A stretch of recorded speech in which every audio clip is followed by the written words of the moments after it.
Magandang umaga. Ito'y talumpati tungkol sa teenage pregnancy o ang maagang pagbubuntis. Kung pagbubutihan sa pag-aaral ay magtatagumpay. Kung pagbubutihan sa pagnonobyo-nobya ay araw-araw makain ng malunggay. Sa henerasyon natin ngayon, hindi na bago sa atin ang mga issue na kinakaharap ng mga kabataan. Isa na dito ang teenage pregnancy o ang pagkakaroon ng anak sa murang edad. Imbes na pumunta sa paaralan para mag-aral, ay naglalakwatsa at nakikipagrelasyon ang marami sa mga kabataan ngayon. Imbes na tulungan ang mga magulang na makatipid sa mga gastusin sa pang-araw-araw, ay tumutulong pa ang mga kabataan para magkanta-utang-utang ang mga magulang dahil sa mga kakailanganin daw sa paaralan na lingid sa kaalaman ng mga magulang ay winawadas lang nito ang perang pinaghirapan nila sa paglalaro ng computer games, pagbili ng mga hindi gaanong importanteng mga bagay kagaya na lamang ng mga usong gadgets o di kaya'y ang pakikipaglig sa mga nobyo, nobya at iba pa.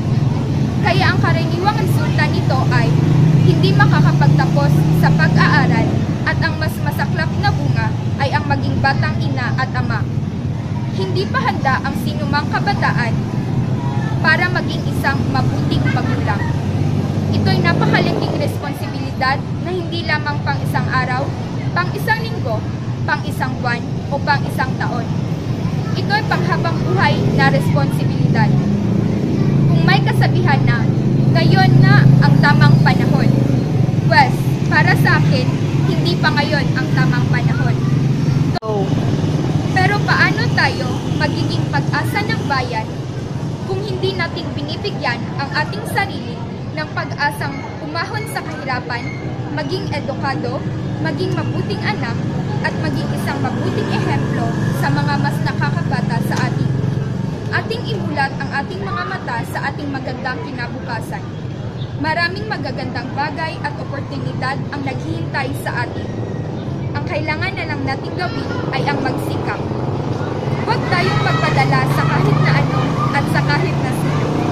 Bigyan natin ang ating sarili ng kapangyarihan para baguhin ang mundo, para sa mas ikakabuti ng lahat. At huwag nating bigyan ang ating sariling mahalina sa mahika ng temptasyon. Tayo'y mga kabataan pa, mga bata pa tayo. Kumbaga sa isang kasabihan sa Ingles, a baby can't have a baby. Kahit kailangan, hindi muna tayo magkaroon ng sariling anak dahil hindi pa tayo tapos maging anak sa ating mga magulang. Yun lamang po at maraming salamat.